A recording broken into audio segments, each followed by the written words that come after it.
One thing I've got to do today also is express my gratitude to someone else, to the Conservative Party, for that £1 million that they injected into the economy through their advertising spending on these airbrushed posters in January and February.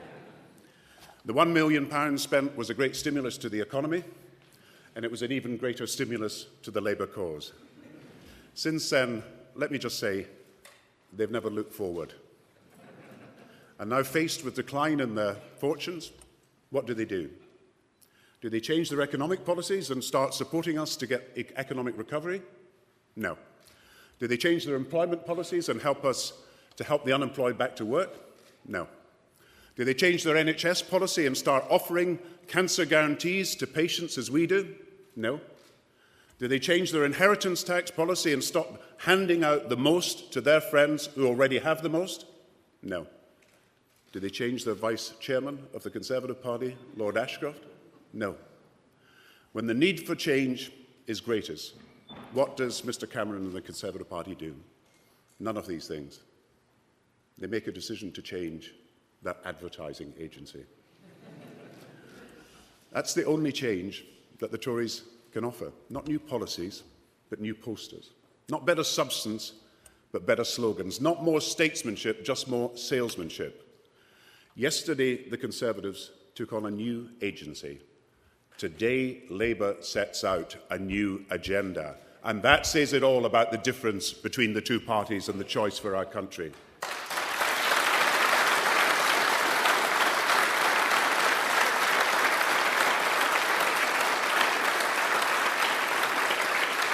So, for now we know what concerns our opponents most when the going gets tough. It's not their policy or their programme or their philosophy, it's public relations. And you can't solve this country's challenges with just better press releases. You can only solve them with a vision for Britain. A vision they either do not have or will not share. A vision 1 million miles from the future fair for all that we are building together. Now, in the history of each nation, there are moments of clear decision. Moments when paths are chosen and decisions made that impact not only on the months or the years to come, but shape the whole course of the decades that follow. So it was in 1997, as we know, and so it is today in 2010. In the dawn of this new decade, Britain faces the biggest choice for a generation. It's a choice about whether we want to continue on the road to economic recovery or want to turn off. It's a choice whether we believe that we can face the biggest challenges with the strength of a community around us, or whether every individual should simply be left to sink or swim. The choice is real, the risks are real, and let us be clear, the consequences are real. If we get it wrong, we face what they themselves, the Conservatives, call an age of austerity.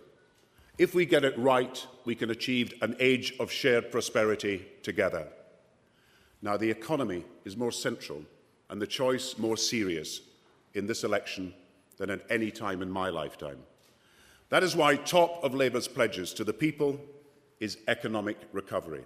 When people ask, what are my top 3 priorities for the country, let me tell you, keeping on the road to recovery, keeping on the road to recovery, and keeping on the road to recovery. A sharp...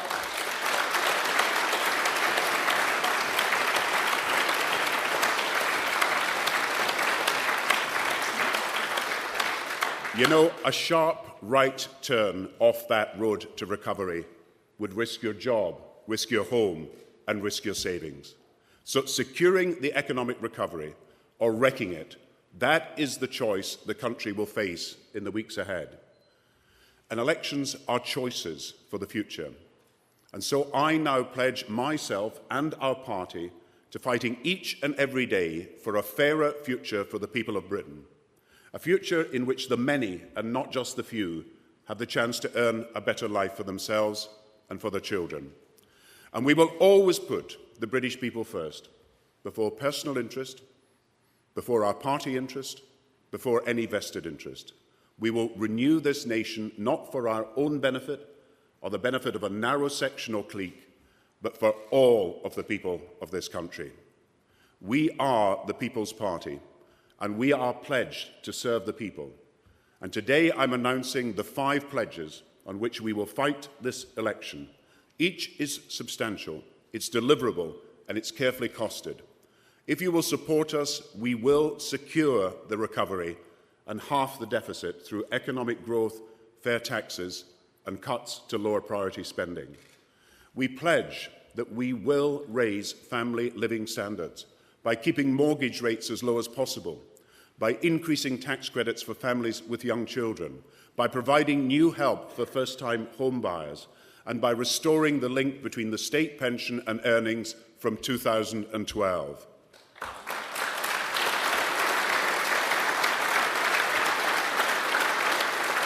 And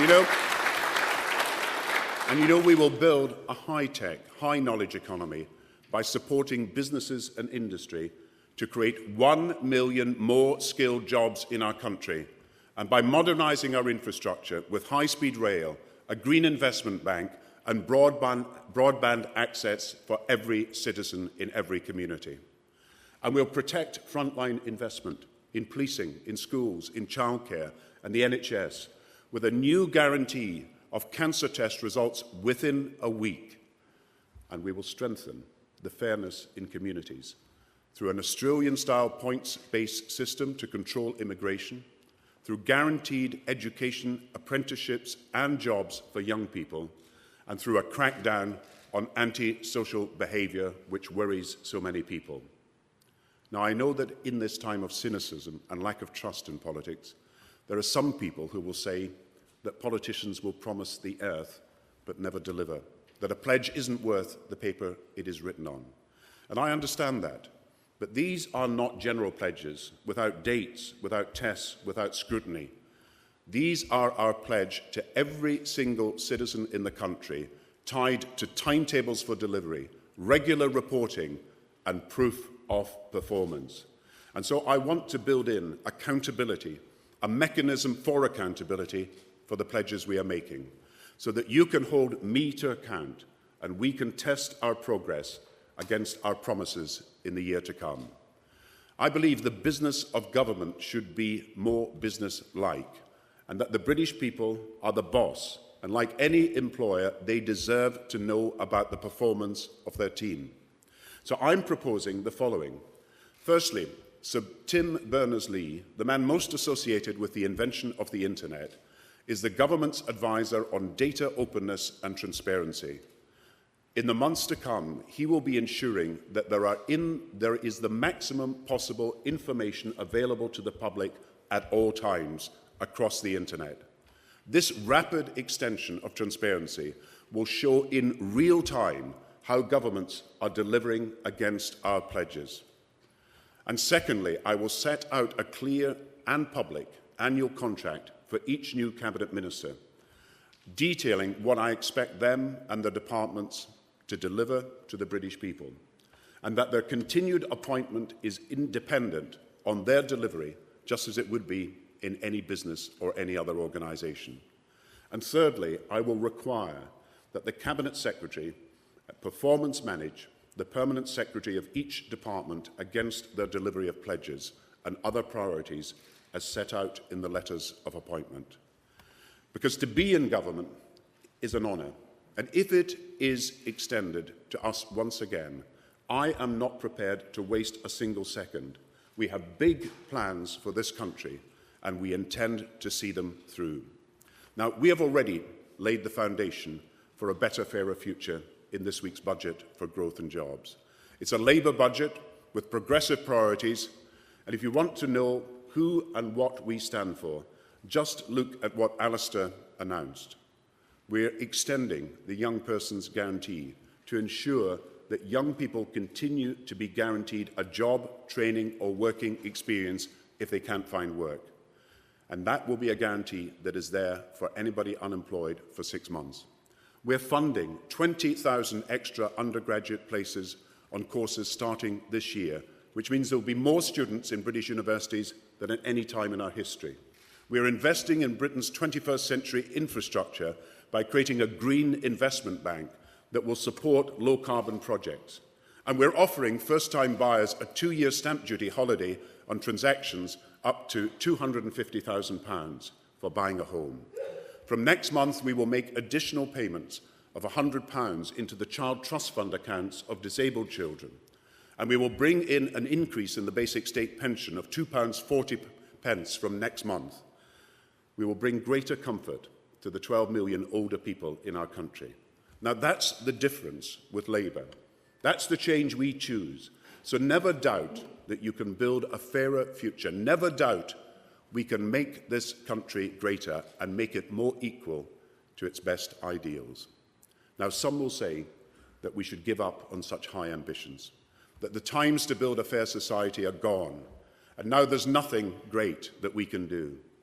But 65 years ago, in the aftermath of war, our Labour Party stood before the British people and asked for a mandate to build a national health service.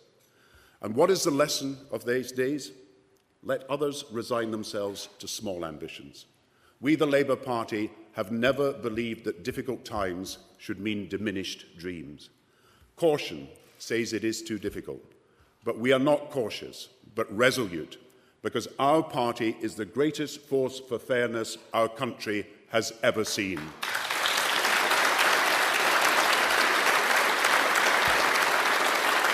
You know,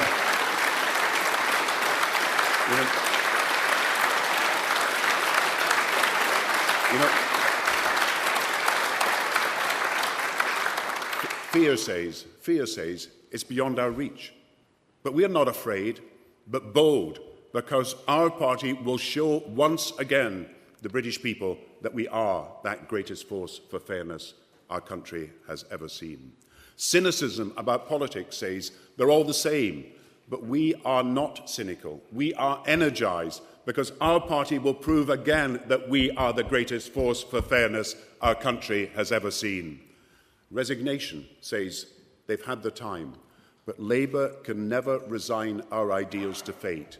We mark out a path ahead, and we fight and we win whatever the odds, because our party is and will always be that greatest force for fairness the country has ever seen.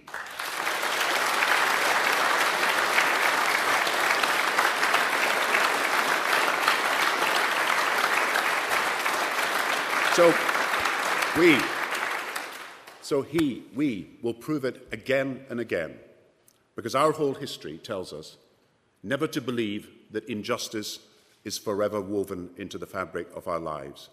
Our whole history tells us never to believe that fairness is an impossible dream beyond our grasp. Our whole history tells us never to doubt the British people's desire for decency. So let the message go out from Nottingham. We may be the underdog, but we are the People's Party, and we never give up. And remember, in the next few weeks, every step forward we make, every advance we achieve, every family whose aspirations we can meet is a victory not just for us, but a victory for the fundamental desire for decency of the people of this country.